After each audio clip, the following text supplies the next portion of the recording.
Hello, this is Kinch with Barndominium Floor Plans, reviewing a custom plan that we recently drew for a customer. We refer to this one as a P wood, so a custom floor plan P wood. The overall building size is 40 feet wide by 60 feet long.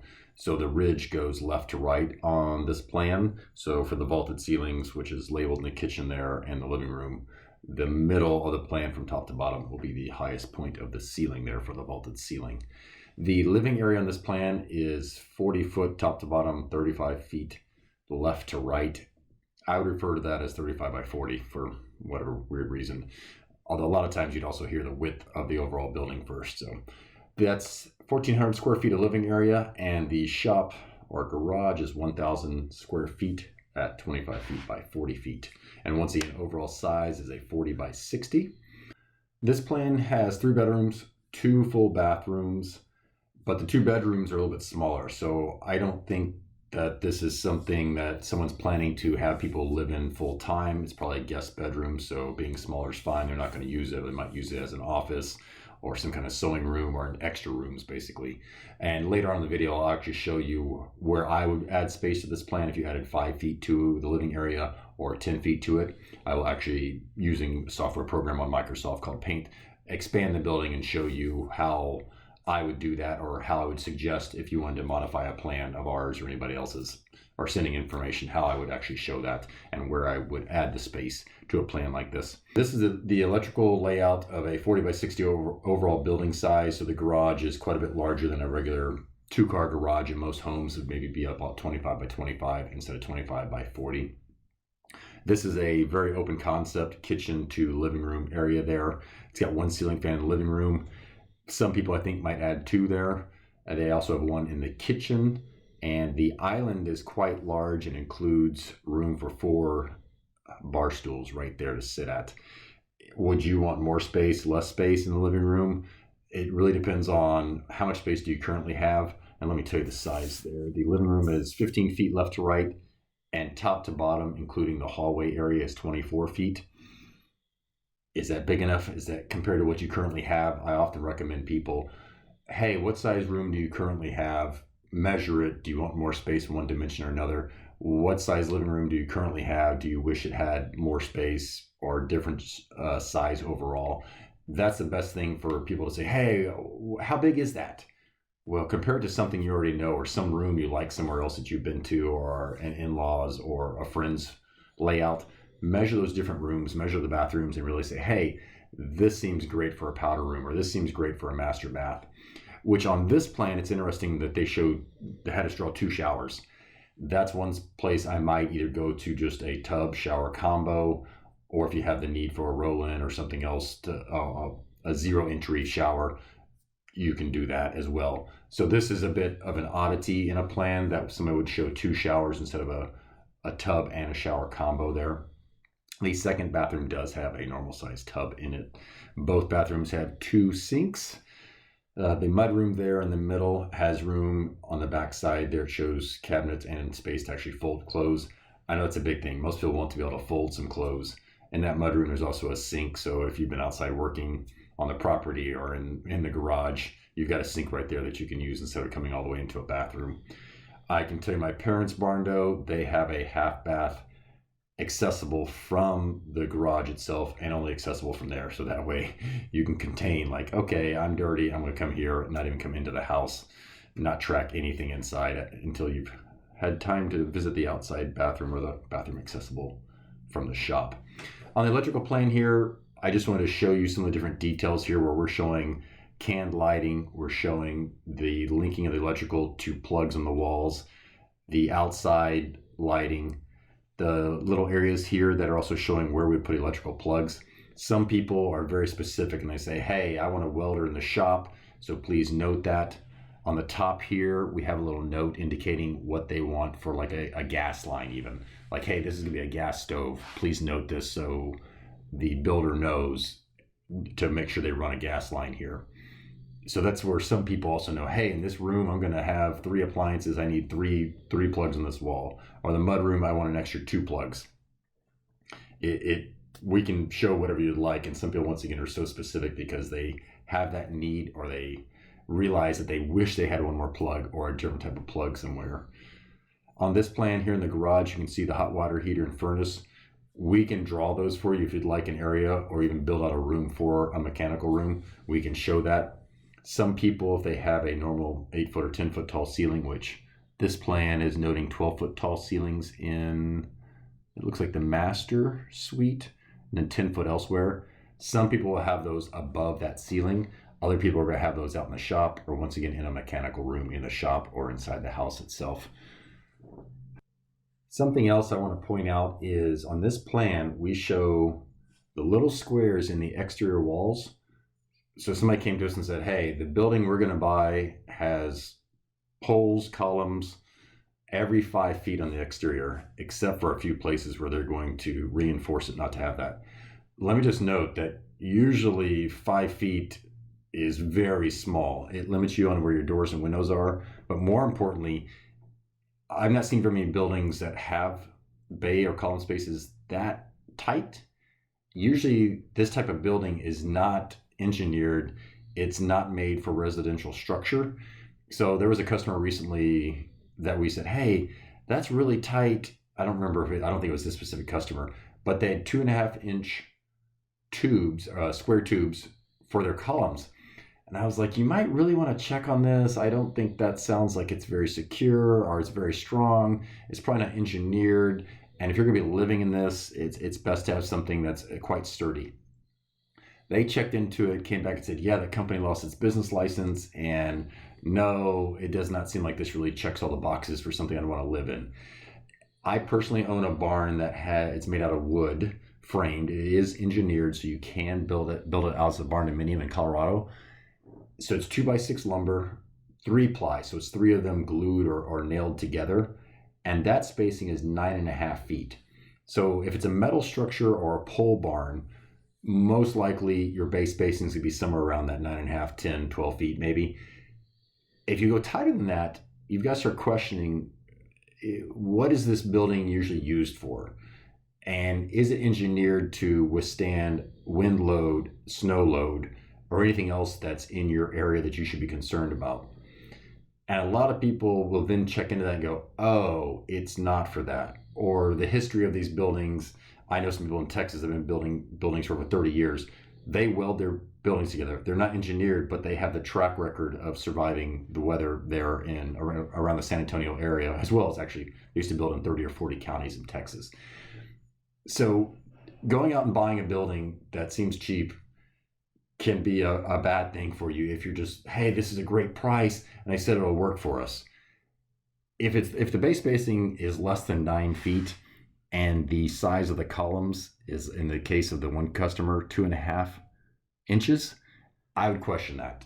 So some people run off and buy a building first and then come to us and they'll have bracing, let's say, in 20 feet of the building. Well, you can't have doors or windows there most likely.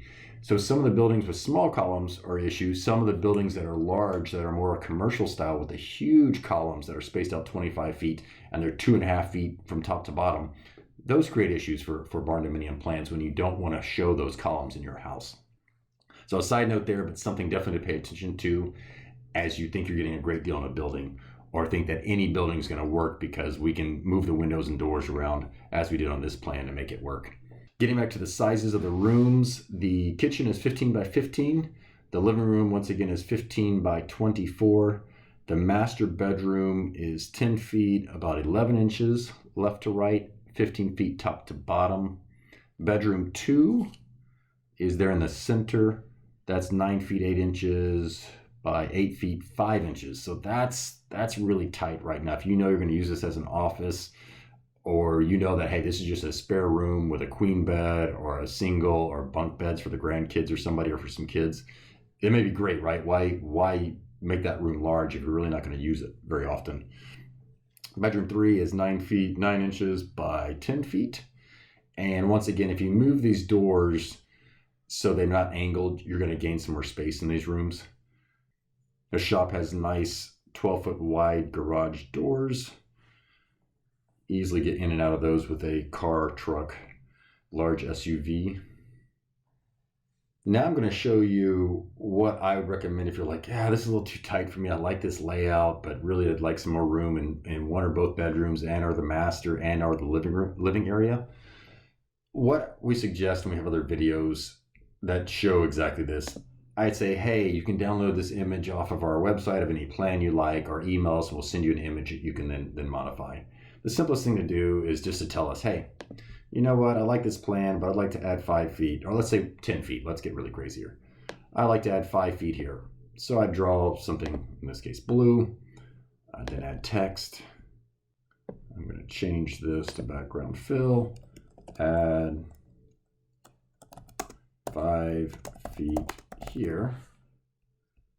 I'm going to make this larger text. You can also print this out and write this. And actually, I should have first. Actually, let's redo this. I'm going to wipe all this stuff out. Delete. I'm just selecting it, hitting delete. Please add 5 feet to master. Now let's say we still have 5 feet more to add other places. I'd come over and say, okay, you know what, the kitchen and living room, or let's do this. I'm going to add 5 feet to the living room. I'll leave the kitchen the way it is. Hopefully this works out as I quickly do this. And actually everything blue could just be add 5 feet, but I'm going to add 5 feet. I can then even get descriptive and put a little line to there.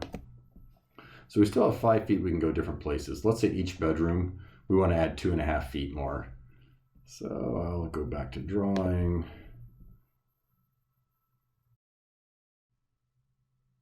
And this can enlarge the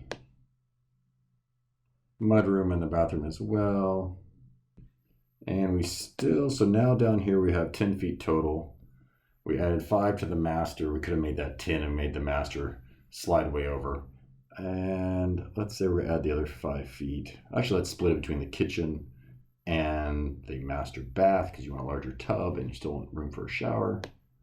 And we're going to make the pantry larger. You could note that separately, but so that would tell us enough to know what you would like to make wider in this plan, and hopefully all this would still add up to 10 feet top to bottom. But you can see how you can add the 10 feet a lot of different places. This would make this plan much more livable if you had a family or people who are going to live in all 3 of these bedrooms, and maybe you just want the master larger, or maybe the master's big enough and you want a huge closet and bathroom. You could add 7.5 feet there and 2 feet to the pantry, right? Or 2.5 feet to the kitchen. Oh, something interesting to note in this plan also, they have sliding doors instead of just windows. Some of our stock plans, I think it was the Modern Farmhouse A or B, we actually showed it with sliding doors out of every single room. That's another option for you. Hey, I want to be able to walk out the master. I want a lot of light that I can let in, but also I like to walk out to a porch. That's something else on this plan. A lot of people, I think, would end up adding porches to the front or back of the building or both. That's a very popular request for a lot of our plans, is to add a gabled porch. People really like the way that looks for the front of the house. And some people even add on the back, or they just add a lean-to flat porch on the back with some ceiling fans for an area probably they're going to hang out quite a bit. So here is the building. This looks a lot more like a shop house or a shop home or S home or S shop. A very straightforward building. Our website is a great place to see. Oh, it's funny, this still says 40 plans. I think we have over 50 plans, stock plans on this site to give you ideas of different things, all different sizes, categorized mostly by width. Some renderings, lots of floor plans. You can scroll and scroll. And oftentimes, once you get to a floor plan, they will say, click here for more versions of this plan. Most of these plans we have mirrored left to right and some top to bottom, or top to bottom and left to right. If we don't currently have the plan mirrored and you would still like it as a stock plan, just let us know. We can get that done usually in a couple days. When it comes to custom plans or modifying these stock plans, we ask for 10 days to get the first turnaround back to you. We try to get it done much quicker than that, but that's kind of what we go with is, hey, give us 10 days. And we should have this back to you for you to review. Once we get that approved, then we can go ahead and make the 2D and 3D if you'd like those for the example of custom plans. The site has tips on designing and sketching, laying these things out, like I kind of showed you using paint. Here's a hand-drawn example. Here's all the details we will ask you at some point, like, hey, can you give us this so we can have it on the quote and have it detailed on the plans. Electrical notes, gas or electrical appliances, so we can note that. This image right here, you can right click and print it out and actually go ahead and draw on it if you do not have graph paper available. We show building types. The website also has the building process, notes for slabs, the pricing for our plans. If you are looking for financing, we have some different people in different states that will finance for our barn doors. FAQs, so often in our Facebook group, which is called Barndominium Homes. There are, I think, over 300,000 people in there now. Well, a lot of people ask the same questions. You can search that group before you ask the same question most people ask, but like, how much does it cost to build? That's the most common question. And unfortunately, it really depends on what we say are the 4 W's: where, when, what, and who. It comes down to a lot, so you can check that out here. We have a simple cost calculator for the pricing of a barndominium where you can put in a few things down here. Living area square footage, what's the price per square foot? And then also for the shop garage, which is usually a lot less money. We also list out all the different things you may end up having to consider that will cost you something: site clearing, grading, septic water, water connections, things like that. So there's a lot of information here in the site, and I'm actually saying this now just because we need to finish it. We've been working on a book with all this and a lot more just to really help people that are out there searching on Amazon. Hey, what else can I find? What else can I know before I get into trying to build a barndominium? So any questions, let us know. The best way to contact us, even if you'd like to have a phone call at some point, use this contact page, fill out your information. We will reply to you via email, and also we can give you a call. But first, we like to start this from right here. It keeps all the spam down. And back when we had a phone number listed, we had so many people just calling and asking the questions that are already answered on the site. So it might seem a little weird. We will definitely have phone calls with you, but this is the process for us to build a server, buddy, is to, hey, send this to us, we'll reply.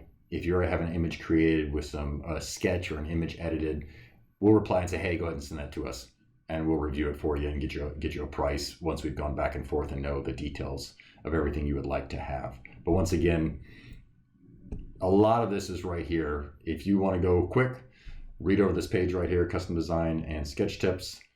We're going to lay out down here everything we're going to ask you. Like, we're like, hey, if you know all of this, let us know. And we're going to add that to the quote. That way we know exactly what we're doing for you. Any questions? Once again, our contact us page is great. And thank you for listening and watching.